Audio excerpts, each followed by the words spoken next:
Good evening, good evening, good evening, good evening, good evening. It's your man God of Dots back with another episode of the Audible. Your sports breakdown given to you by yours truly. Hope everybody has had a great week. We made it to Friday. Thank God we made it to Friday. Looking forward to the weekend, looking forward to the break, all of that good stuff. Hope everybody is safe this weekend. Drink responsibly for those that partake in the spirits. Yes, yes, yes, yes, yes, yes, yes, yes, yes, yes, yes. How you doing, Miss Burr? The calm before the storm. It's gonna be a little bit of a storm, but yeah, man, we wrapping it up this week. Second half of the AFC West. I told you once we get done breaking down these teams tonight, I'm going to give you my Super Bowl picks. You already have my picks for the divisions. Give me my Super Bowl picks, my championship game picks, and I'm going to give you my dark horse picks for each conference. So let's kind of just jump into it. Let's kind of jump into it. I want to be here all night, brother. Got things to do, brother. Got things to do. Yeah, we're gonna start out breaking down the Las Vegas Raiders. For some odd reason, I still just wanted to call them Oakland Raiders. It just doesn't seem right to have the Raiders in Vegas. But anyway, we're going to be breaking down the Raiders and the Chargers. Tonight, we're going to wrap up the AFC West. Yesterday, I gave you my division winner, which was the Kansas City Chiefs. And I told you we might be talking about them today. We'll see a little bit later in the show. But let's kind of just jump into it. When you look at the Las Vegas Raiders, it's some stuff to like. We look at some of the pieces that they have in place. Overall, the team didn't finish that well last year. It was kind of an up and down season. They were good in spots, but a lot of spots they kind of failed to complete a lot of games last year. Part of the reason why the team decided to move on from Derek Carr alongside with the money. But like I said, it's a lot to like when you look at this team from top to bottom. Not a bad team, and just the only problem with the Raiders roster as it is currently constructed is that you're playing in the AFC, and namely you're playing in the AFC West. You're talking about playing in the division with the division defending Super Bowl champions. You're talking about LA Chargers team who is quickly becoming one of the best teams, not only in the AFC but in the NFL. And I think you're going to see a much improved Denver team. Had one of the better defenses last year, so it's going to be tough sledding for the Raiders to kind of navigate through this division, let alone the AFC, which is stacked. If the Raiders were in the NFC, I might be kind of penciling them in for a playoff spot. But hey, you got to play where you at. And speaking of players, we always start with the most important player on the field, the most important position on the field. And we're talking about the quarterback position. The team moved on from Derek Carr this past all season, and I would say this about Derek Carr. I thought Derek Carr was an okay quarterback, more of a you know tier 3, maybe bottom tier 2 type quarterback.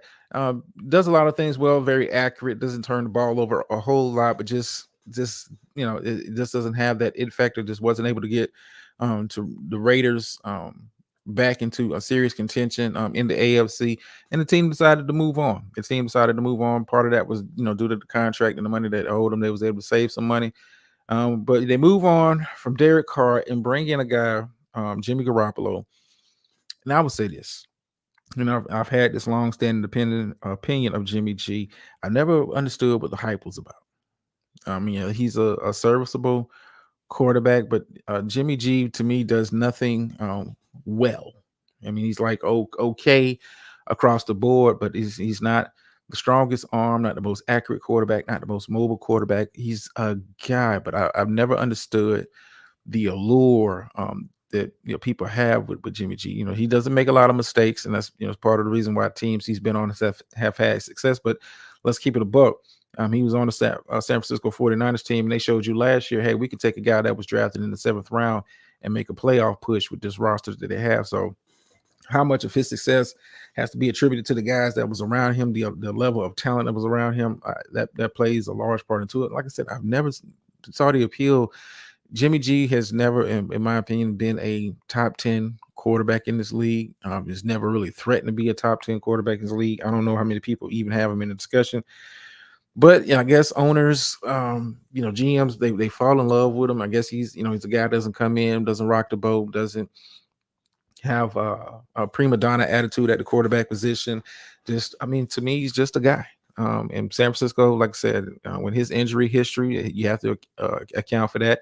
Part of the reason they went out and got backup Brian Hoyer, who has NFL starting experience in the league, a veteran quarterback, because if you had to put money on it, does Jimmy G get hurt at some point this season? I'm willing to take a small bet. At some point, he does. He misses some games. It's just his nature. I don't even know if I would have to look up. I don't even know if Jimmy G's ever made it through a full season, injury free. But he is the starting quarterback for the Raiders. I mean, it's not a bad pickup. I mean, you kind of you go from a guy to a guy. I mean, he's not that much better of a quarterback than Derek Carr. And in my opinion, I think Derek Carr is a tad bit more talented. Tad bit more talented than Jimmy G, but hey, that's the guy they went with. He's a short-term fix. If he doesn't have success this season, if the Raiders don't get into the playoffs, which right now I'm going to tell you, I don't have the Raiders getting into the playoffs. They may be looking forward to the 2024 draft. You've heard me talk about it on a number of episodes of the show, especially when we talk about teams that are in need for possible upgrade at the quarterback position. This year's upcoming draft stock of quarterbacks is very good and very deep. So the Raiders may be in position to draft one of those guys, but we'll see. We'll see. Right now, Jimmy G is rocking, and he's got some weapons to kind of play with. Like the cupboard is not bare. When you look at the Raiders, it's a lot to like on the offensive side of the ball. Defense, we got some question marks, but we'll talk about that a little bit later when we breaking them down. I mean, but if we're going to talk about the Raiders, probably the biggest star, the most impactful player on the offensive side of the ball has got to be at the wide receiver position. We're talking about Devontae Adams, one of the best wide receivers, even at advanced age, and advanced age for wide receivers. You know what I'm talking about. Still one of the better, best wide receivers in the league. You can match him up with anybody as far as numbers are concerned, and he stacks up very well. I do like them bringing in Jacoby Myers, bringing him over from the Patriots in free agency. I think he's going to flourish, and I'm not, predicting big stats from him. But here's a guy that comes in that knows, the Josh McDaniels offense have been played in New England, so he knows the offense. It's not going to be hard for him to kind of grasp what they do offensively. The pressure is not on him to be a number one receiver, much like it was when he was with the Patriots. He's easily the number two guy, but the number three guy they have there, Hunter Renfrow. I liked him ever since he played at Clemson. He's not the fastest wide receiver, but is a sure-handed wide receiver and a very good route runner. Knows his limitations. You won't catch Hunter Renfrow trying to beat you over the top, going deep.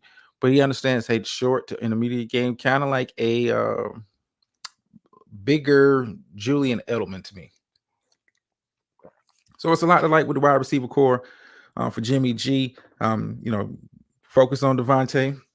Jacoby Myers, can be a very good player in this offense. And Hunter Renfrow is a good safety valve. So, he's got options at the wide receiver position. I do like what they did at the tight end position. They ended up drafting Michael Mayer, who I like coming out of college, formerly a Notre Dame tight end. Right now, he's kind of slated as the starter, but the backups behind him do have starting experience in this league. And I'm talking about Austin Hooper, OJ Howard. Pretty good options at the tight end position. Each one of them bring a different kind of flavor to the position. Howard and Hooper are not known as the best blockers. Mayer is a better blocker than them. But they all have pass catching ability, and the Josh McDaniels offense that he's brought over from New England. Multiple tight end sets is a thing for the Ravens. I do see them going to a lot of big sets with the selection of tight ends that they have, and you want to go big when you're looking at the running back position. You do have Josh Jacobs, who led the league in rushing last year. Now, it's a point of contention, and I have to double check. I've heard the reports that he was back. Heard other reports that he's still trying to hold out. But if he's on the field, Josh Jacobs is a very nice option at the running back position. Roll Tide. Roll goddamn Tide. Like I said, leading rusher last year.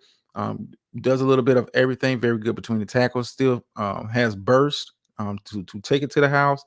decent pass catcher out of the backfield. Very, like I said, a very good all around running back, one of the better running backs in the NFL, bar none. So, like I said, Jimmy G has weapons around him. It's going to allow him to be successful. Now, the biggest question I would probably have with this offense, when you really kind of looking at the roster, is along the offensive line. I think left tackle they're kind of solid. The other positions are, to me, guys. They're not, top level guys, but they're good enough. I mean, this offensive line is good enough to open up running lanes to get a quarterback protection. It wasn't like Derek Carr was getting beat up last year behind this offensive line. So I think this offensive line with Jimmy G implementing the Patriot style offense, which is the short, quick throws, the intermediate throws, nothing that requires him to hold on to the ball too long. I think he'll be successful running this offense. I don't see this offense being top 10. I mean, but there's a potential for them to be, in a top half of offenses this coming season. And I think they're going to need it. I think they're going to need it because when you look at the defensive side of the ball, it's some pieces to like, but then it's like some guys. And it's going, for me, it looks like it's going to be another trouble season for the Raiders. I thought going into this off season and in this draft, they would really be focused on bringing in high level talent on the defensive side of the ball. Because, like I said, the offense wasn't bad last year. Offense was good enough to win a lot of those games. Just when you can't stop nobody, I don't care how well your offense plays. Eventually, they have a couple drives where they stall and teams, get back on you. And defensively, I mean, it's a lot like along the defensive line, and we will talk about everything behind them. But the defensive line is clearly the strongest position group on the defensive side of the ball. I'm talking about Max Crosby as a rush in. I've watched Max Crosby for the past couple of years, and I'm gonna tell you this: I don't know how he does it. He's not the strongest defensive end, not the fastest defensive end, but he it's something about his motor that he just outworks and this breaks down an offensive lineman. This constantly pressuring. He doesn't take a play off. He doesn't slack. Like I said, he's not to say that he's not athletic. I'm not going to say that, but he's not a Von Miller off the edge. He's not a Michael Parsons off the edge. He's just a very, very, very persistent pass rusher, and it helps when you have a guy like that on the defensive line. They ended up drafting Tyree Wilson, who I also like coming out of college to be part of that rotation, a rookie defensive end. Still have Chandler Jones in house. I think they're going to be rotating Wilson and Jones at that rush in position. And the defensive tackles, I mean, they're okay. Bilal Nichols is okay. Jerry Tillery, formerly of the Chargers, he's okay. They don't, it's they're guys on the inside, but Oakland strong. Like I said, this is probably the strongest defensive group on this defense. Max Crosby is a lot like I expect another Pro Bowl year from here. Chandler Jones, consistently one of the better pass rushers in this league. I expect Tyree Wilson to kind of get in on the mix. So, I mean, they're going to be able to kind of generate some pressure as long as you have Max Crosby healthy and out there on the field. The linebacker position leaves a lot to be desired. You got Robert Spillane, Devon Diablo as your primary linebackers, and they're just they're guys. I mean, Diablo's a bit of more of a run stuffing type linebacker. Does have some sideline to sideline capabilities, but I mean, nothing too special. When you break it down. How you doing, Keep? I just got to click back over. How you doing, Keep? Yeah, the plantation showing support. You appreciate it as always.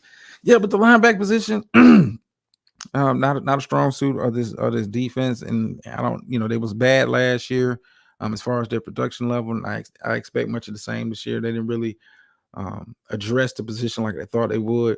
Now they tried to address the secondary, but I mean it's borderline average at best. I do like David Long Jr. At one of the cornerback positions. It's not a lot to like. I mean, they're young guys, in that secondary, like I said, I thought this offseason they would really spend a lot of the money and a lot of the draft capital to really focus on the defensive side of the ball. But yeah, it just didn't. You spent a first round pick on Tyree Wilson, who I think is a good pickup, but I thought this team would be really focused on the defensive side of the ball because trying to outscore teams in the AFC. If you ain't got at least an average defense, that kind of bends but don't break. If you don't even have like an average defense, it's going to be hard for you to compete in the AFC. Um, they have guys. You have Marcus Epps, Trevor Mooring, who's formerly out of TCU at the safety positions. And they're guys. They're guys. It's a lot to like on the offensive side of the ball. Defense, it's a couple of bright spots along the defensive line, but the rest of the players that they have at the starting position on defense, they're just guys. They're just guys. I don't expect I expect the Raiders to be like around that 7 to 9 win type season. They're not bad. The offense is going to be able to keep them in a lot of games, like they kept them in a lot of games last year. But you're just hoping that the defense kind of comes around and gets better as the season goes. Like I said, it's a young defense. It's a young defense. They have veteran players along that defensive line, namely Chandler Jones, Max Crosby. But you have a lot of youth at the other positions behind them. Hopefully those guys are able to catch on quick. And I'm saying hopefully because for the Raiders fans out there, hopefully those young guys are able to mature at an exponential rate, and you might have something. If not, not predict this team to be under 500 in a very stacked AFC. I expect this team to be under 500 at the end of the season. Get ready to move on from Jimmy G, maybe keep him for another year while they really focus on drafting a quarterback in this very stock draft class that's coming up. I think they're going to be looking at drafting a quarterback. It was talk of them trying to draft a quarterback this year. Wasn't a very deep class. It wasn't as talented as the class that's coming up for the next offseason. So they kind of took a wait and see approach, brought in Jimmy G. He's a short-term fix. Hopefully he's able to stay upright for the entirety of the season. I don't think so. I got, Jimmy G missing at least 2 or 3 games. I'm just going to keep it a buck with you. I'm sorry, I had to give me some water. But yeah, I'm just kind of over that with the Raiders. That's kind of my breakdown of the Raiders. I don't have anything else positive to say about the Raiders. Now the team we're getting ready to jump into next, it's a lot of positives, a lot of things to be excited about. And I'm talking about the Los Angeles Chargers. They do have some questions in the front office. Some changes, some possible changes that could be made during the season if the team doesn't play to its potential. But we'll kind of get into that right now. If you're unaware, they did replace their offensive coordinator, brought in the offensive coordinator former of the Dallas Cowboys, Kellen Moore. I look at this season when I was talking about front office, talking about guys on the sidelines. I look at this as a make or break year for head coach Brandon Staley. A lot has been expected of him, primarily since they drafted Justin Herbert. Watch his explosion onto the scene as one of the top 10 quarterbacks in this league. And a lot's been expected of them to not only compete for the division, but also be a heavyweight contender in the AFC. Just hasn't worked out. Injuries, for me, if you watch this team, injuries have kind of been the boogaboo of this Chargers team over the last couple of years. Have always had injuries to key players at certain positions. I know for a spell last year, Keenan Allen was hurt, Mike Williams was hurt. Bosa has been known to miss time. Derwin James has been known to miss time, but we'll kind of get into all that as we get to those positions. And speaking of positions, we always start with the most important position on the field, quarterback. And if you're not a Justin Herbert fan, if you're not aware of who this young man is, you need to go to YouTube or something. Put in Justin Herbert highlights and watch how special of a quarterback this young man is. Give him about 2 more years. He's going to be in that discussion for top 5 quarterback if he's not already there. And in this league. I know some people can make an argument he's top five right now. He's that good of a quarterback, and if they're able to keep him upright, they're able to keep him from taking a beating and feeling pressure, and allow this young man to really expand his wings. I mean, because he's put up some monster numbers, but it's there. When you watch the Chargers play, the offense is not really been able to take advantage of his talent, mainly because I'm just gonna be honest with you. Some of the guys that had a receiver, we're gonna talk about them in a minute. Just haven't been able to. They're not those type of players to take care of the kind of big arm talent that this young man has. Like I said, Justin Herbert already in my top 10. You can make an argument he's already top 5. I expect him to have a very good year. I expect him to come out motivated after having getting a taste of the playoffs. Choked the game away against the Jacksonville Jaguars in the playoffs. I think that bitter taste is in his mouth. This is young man. He's got paid. He's got his money.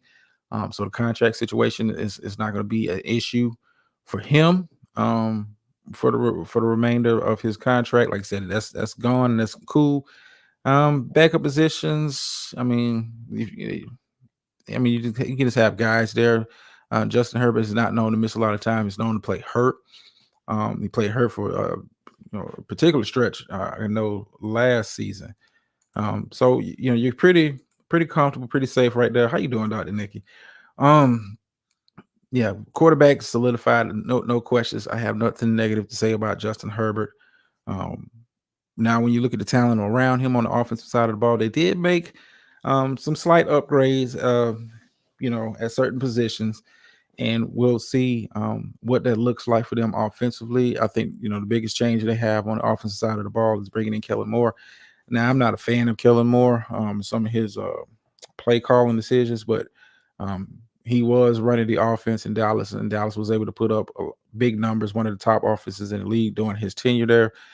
I think that's why San Diego kind of brought him in to kind of maximize the talent that they have in Justin Herbert. So I expect this team to put up very good numbers offensively. I currently have, if I had to break it down, San Diego is, that's not San Diego, excuse me, Los Angeles. They're going to be in the top 10. They're going to be in the top 10 offensively. They have running back Austin Eckler. Very, very, very versatile running back. One of the best pass catching running backs, if not the best pass catching running back out of the backfield. A very good runner. I follow Austin Eckler since he was a Bronco. He came over to the Chargers and has been a very good running back for this team. Very gets a lot of yards from scrimmage, pass catching, running the ball. Very good pass blocker. But he's not he's not a highlight guy. The running back position is not really a position that's sexy and sells the tickets. But Austin Eckler is one of the top 10 running backs in the NFL, bar none. And anybody that wants to make an argument against that, you smoking dope. You smoking dope. I like Austin Eckler as a running back. Now the wide receiver position, I do have some questions. But they kind of tried to address it by bringing in Quentin Johnston, formerly of TCU, at wide receiver position. Nice size wide receiver, does have some speed on him, and I think he's going to be looked at more of the deep threat on this team as far as offensively, because a healthy Keenan Allen and a healthy Mike Williams are a very good 1-2 combination. Keenan Allen, a very good route runner, very good sure hands. Does have a little get up left in him, but it's getting older, much like Mike Williams. Mike Williams is the big body number 2 receiver. Very good with contested catches, very good route runner himself. But neither one of these guys have the speed that they used to have. And so that's why they went out and drafted a wide receiver to kind of grow with Justin Herbert. I think Keenan Allen is on the back end of his career. Mike Williams is right at the door of the back end of his career. I do like Jalen Guyton. And another wide receiver, probably wide receiver 4, more of a speed type guy. But they tried to address the wide receiver position by bringing in Johnson. I think Johnson's going to be very good once he kind of gets his legs up under him, learns the offense, gets into a rhythm with Justin Herbert. You could be talking about in 2 seasons him being the number one on this team, and the other two kind of moving down the depth chart. Tight end, you have Gerald Everett, formerly of the Rams. He's okay. The intriguing tight end, and I've never seen a tight end this big in my lifetime. His backup tight end, Donald Parham. I want to say dude's like 6'8", 6'9". Got some size on him, and it's more of a pass catching tight end. I think he's going to be used very uniquely. I think with Kellen Moore calling the plays, he's a guy that kind of wants to include the tight ends into the offense.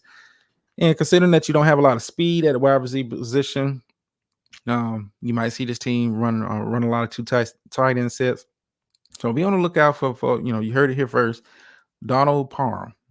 Be on the lookout for him. Like I said, 6'8", 6'9" tight end. They don't grow on trees. They don't grow on trees. And let's kind of move on to the offensive line now. Do have one of the best left tackles in football, Rashawn Slater, but he was hurt a majority of the year, and it kind of showed with some of the pressure and some of the hits that Justin Herbert was taking last year without his number one pass protector being in the game. I do like the rest of the offensive line, a very good offensive line, but injuries kind of sapped this team at certain positions or different spells of the year last year. Namely, when Slater goes out, you're talking about not just a good left tackle, a Pro Bowl left tackle. When he goes out and it's gone for the pretty much majority of the season, your quarterback is in danger. I think Justin Herbert did hold the ball a little bit too much last year, but when you're down your best left tackle, your 1-2 wide receivers are hurt, and you just got guys out there. You're trying to do too much. Hopefully with his offensive line being healthy, like I said, one of the better offensive lines in the NFL when you kind of really look at them at each position, I think they're going to be successful. I got the Chargers clearly having one of the top 10 offenses, if not one of the top 5 offenses this upcoming season. And I think that's going to help them because they do have a lot of talent on the defensive side of the ball.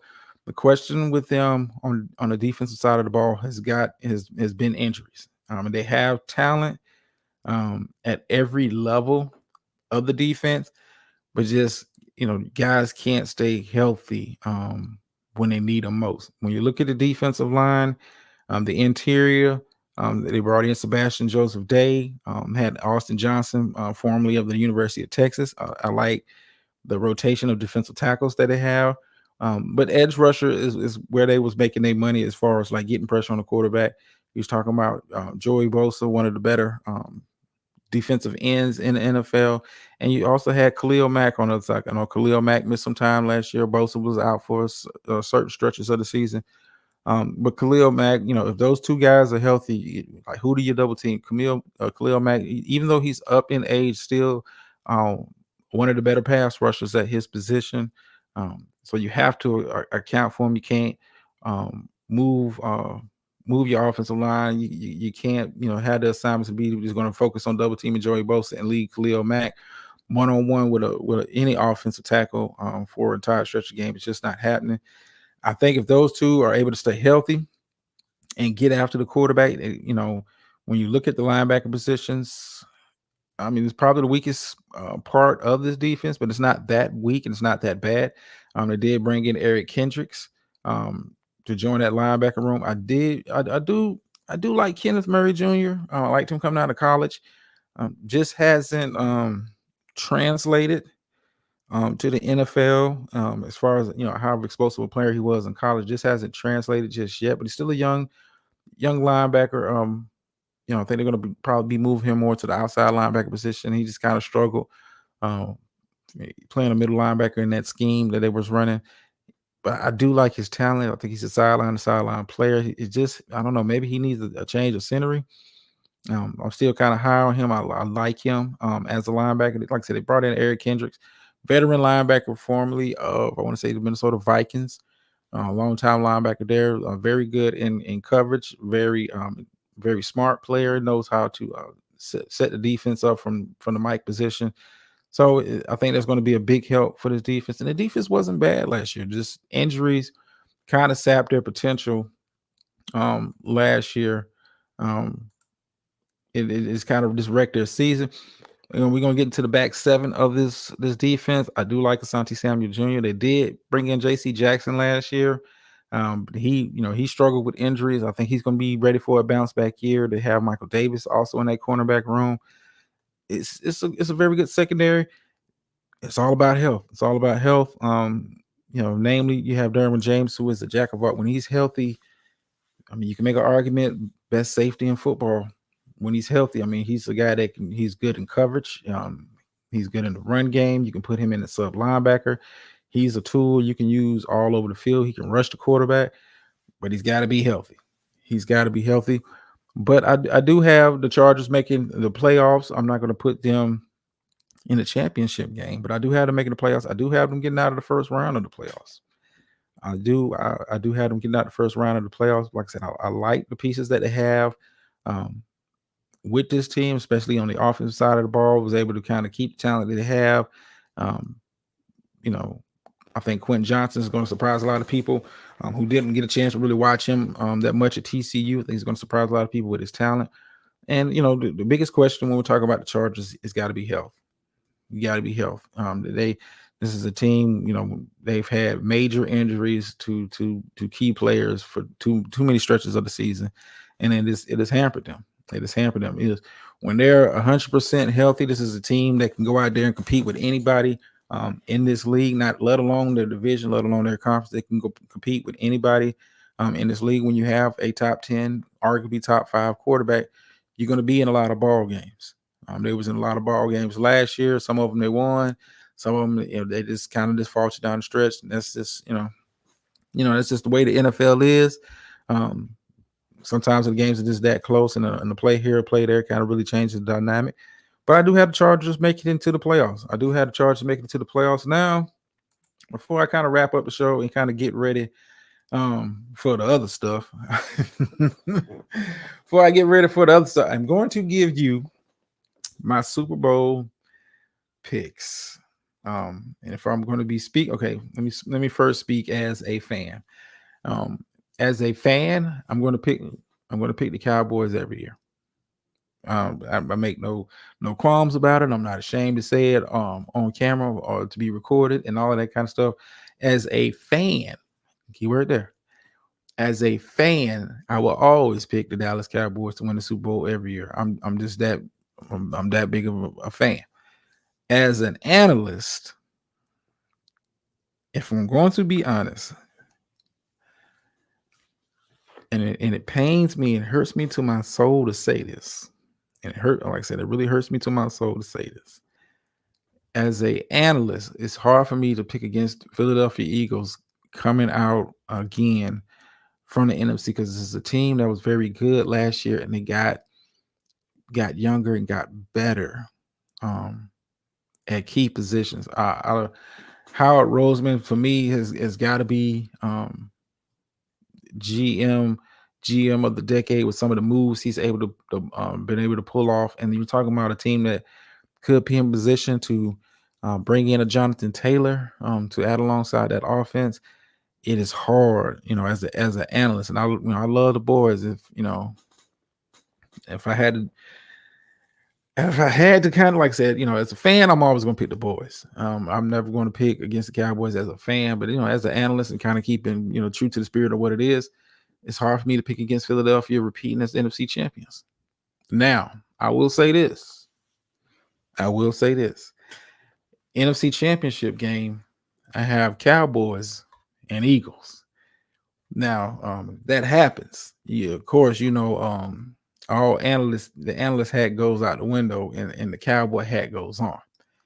I have Dallas and Philadelphia making it to the championship game. And here's why I have that. Of course, I think Philadelphia is the best team in the NFC, but I think Dallas made improvements at key positions to compete with Philadelphia. I think if I'm gonna rate Philadelphia 10, and Dallas, I have to say Dallas is like a 9.5, right?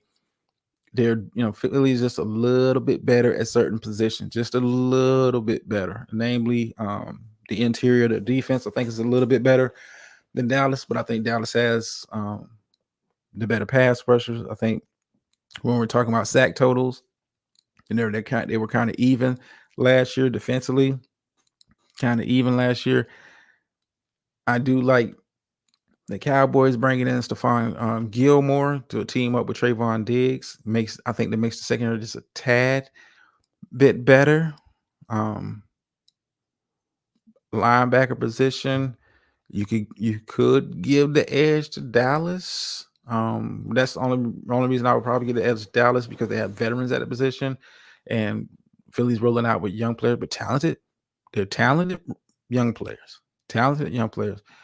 Like I said, the interior of the defensive line is just a bit better than Dallas. When you look at the offensive lines, I think Philadelphia. When we're talking about offensive lines, I got to give them a 10.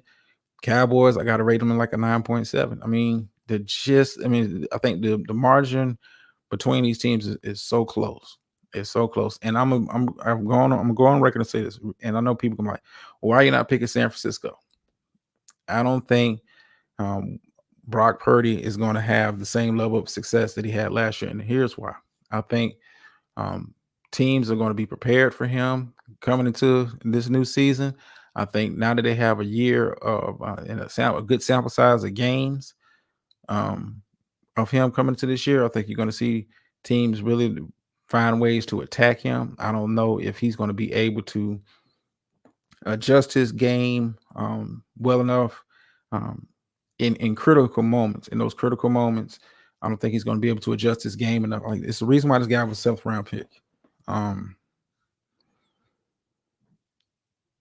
It's a reason why this guy was the 7th round pick. So I don't have San Francisco making it to the championship game. I got Philly coming out of the NFC, and this is just the analyst in me, but it's going to be Philly and Dallas, 3rd round.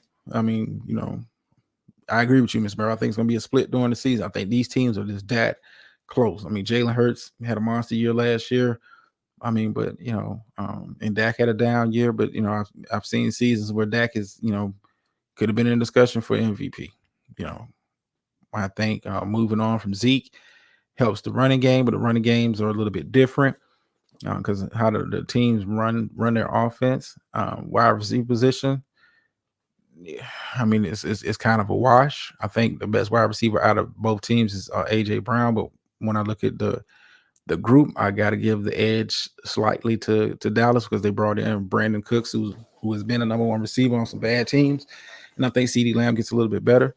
But I think Devontae Smith, it's a lot to like with this matchup. I got Philly, I got Dallas championship games. Now let's move on to the AFC, and in the AFC, I have a rematch yet again. I got Cincinnati and I got Kansas City, and I got Kansas City making it to the Super Bowl. And with Philly and Kansas City making it to the Super Bowl, we have Super Bowl rematch. I think that rematch plays out like it did last year. Sorry, Eagles fans. I just think Cincinnati, if they're able to keep Burrow upright, I think he takes another leap in his progression. I think Patrick Mahomes is too special of a quarterback to pick against. And when I look at the contenders in the AFC, and there's some other contenders in the AFC, namely the Baltimore Ravens, Lamar Jackson hasn't been money time in the playoffs.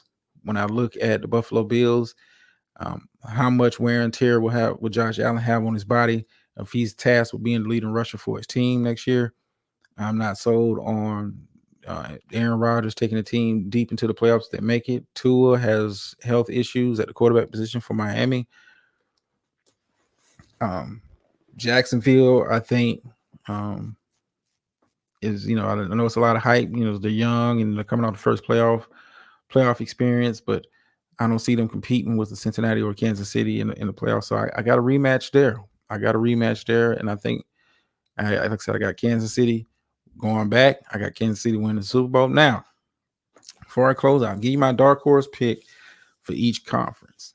I mean, typically my dark horse pick is a team I may not have picked to make the playoffs. I may have been a fringe playoff team, but I think if they're able to put it together, could be a surprise team in that conference. And I'm going to go in the AFC. I'm going to go with the Pittsburgh Steelers. I think Kenny Pickett gets better um, as a quarterback. And when you have a Mike Tomlin doesn't have bad seasons that often. I think Kenny Pickett gets better. You have the young running back and Najee Harris. I like the wide receiver group. I like the defense. I like the scheme that they run in Pittsburgh.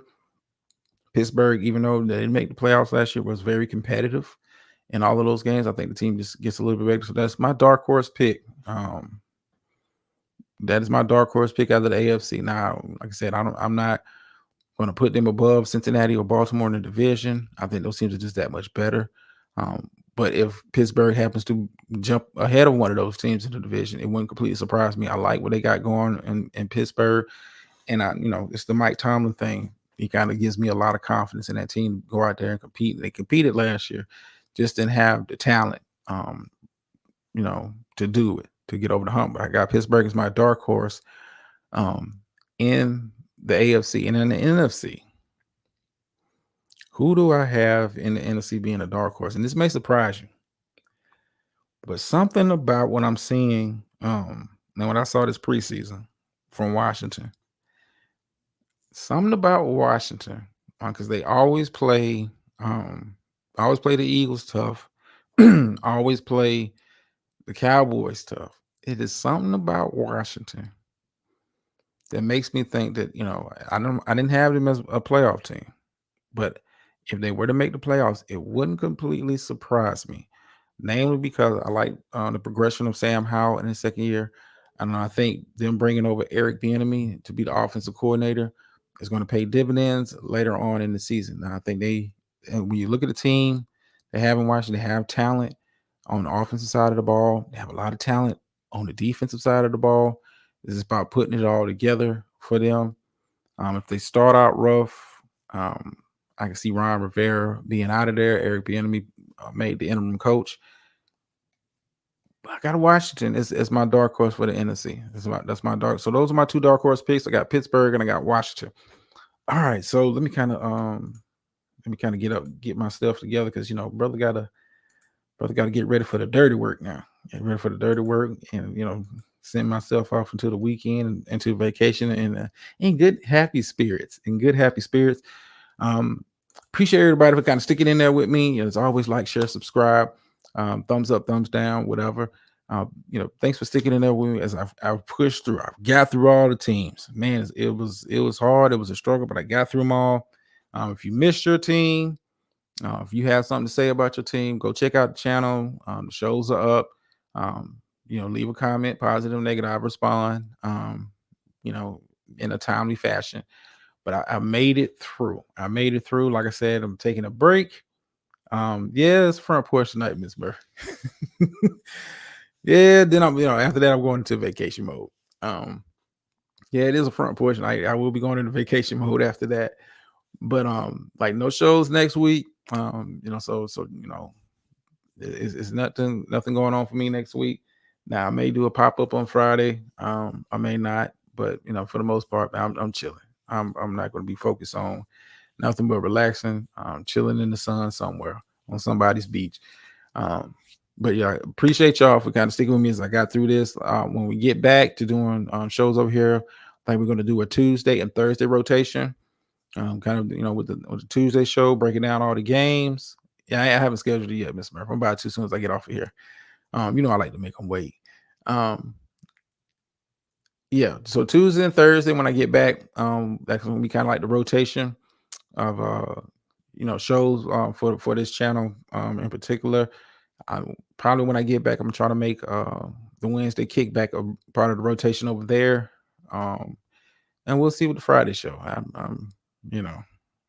We'll see what that out. I got to get motivated for those shows. But Tuesday and Thursday over here, we'll be doing audible breakdowns and all that kind of stuff. And then I'm gonna try to make Wednesday part of the rotation over there. Try to stay busy. Trying to provide people with something. Whatever it is.